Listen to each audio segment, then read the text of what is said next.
Zodiac movie review. So this movie had come highly recommended to me by a few different people, so I thought I'd check it out.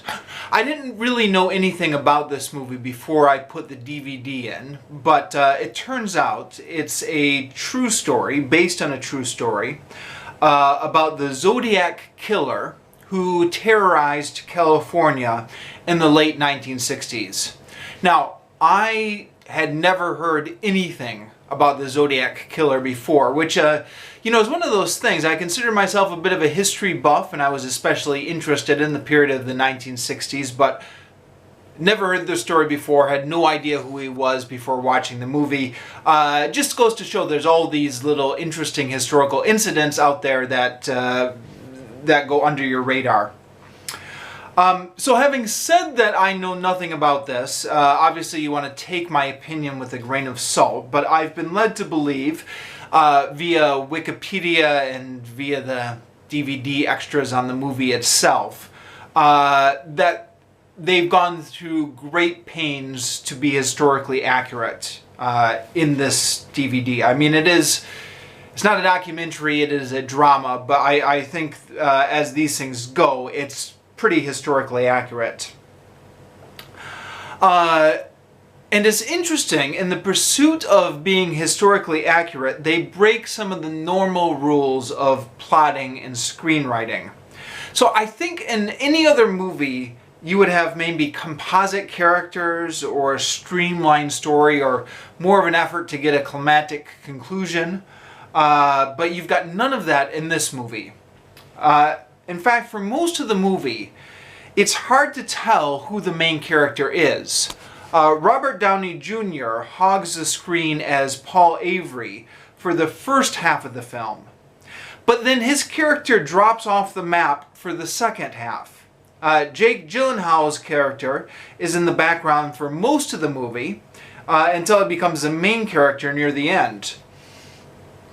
The police officer, David Toschi, played by Mark Ruffalo, dominates the middle of the film, but then fades away to become a supporting character.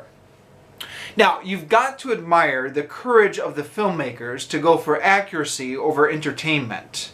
And being a history geek myself, you would think that I would really appreciate this kind of a film, but I've got to be honest, it tested my attention span. I mean, I appreciated what they were doing, but I found myself a little bit bored as I was watching it. I think part of the problem was I just didn't care that much about the Zodiac killer. I mean, it was interesting for what it was, but I've never really been one of those people who really loves to delve deep into true crime stories. I'm more interested in other aspects of history. But the first half of the film, when the killer is active and people are dying, is pretty interesting. I mean, it's suspenseful. The film shows the killer attacking his victims, and there are a lot of these kind of suspenseful horror scenes mixed in with the investigation. Robert Downey Jr. as well is incredibly charismatic as always. He really chews up the screen as the hard-drinking, smart-mouthed, investigative reporter, Paul Avery. And incidentally, there's an interesting little bit of Star Trek trivia that gets thrown into this movie, which, as a Star Trek fan, I appreciated. I used to watch tons of Star Trek when I was younger. So it turns out that there's this character, well, not this character, this real person, Melvin Belli, who was a famous defense lawyer. And he had to go on TV to answer a live phone call from the Zodiac killer. This is all real history, and this is all in the drama. And while he's waiting for the phone call, he makes small talk with somebody else sitting next to him in the drama. And they talk about his role in Star Trek. And I didn't know he was in Star Trek, but I looked it up, and sure enough, he plays the character, the Gorgon, in the episode And the Children Shall Lead, which is an episode I actually saw way back when I was a youngster. So that's a neat little trivia bit. Filmmakers could have easily cut it out, but it's nice that they left that little bit of trivia in there. By the way, here's another little bit of interesting trivia for you. When you go to the Wikipedia page for And the Children Shall Lead, it turns out the director of that episode is Marvin Chomsky, who, if you click on that name, it turns out he's the cousin of Noam Chomsky. So, yeah, another little interesting bit of Star Trek trivia there.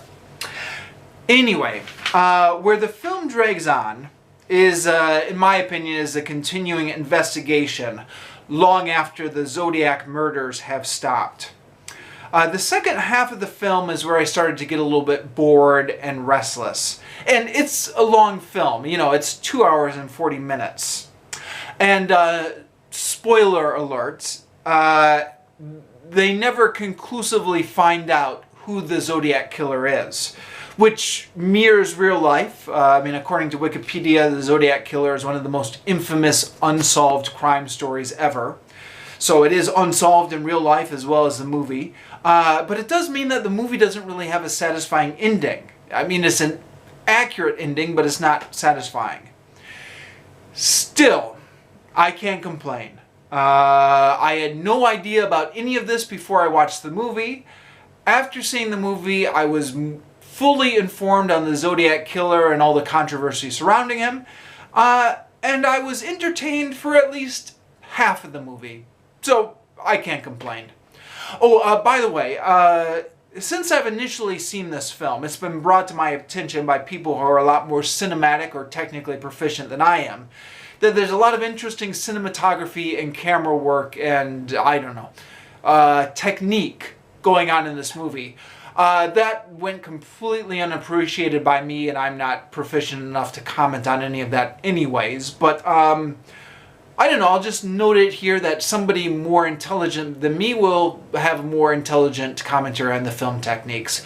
I can just comment on my own personal viewing experience, so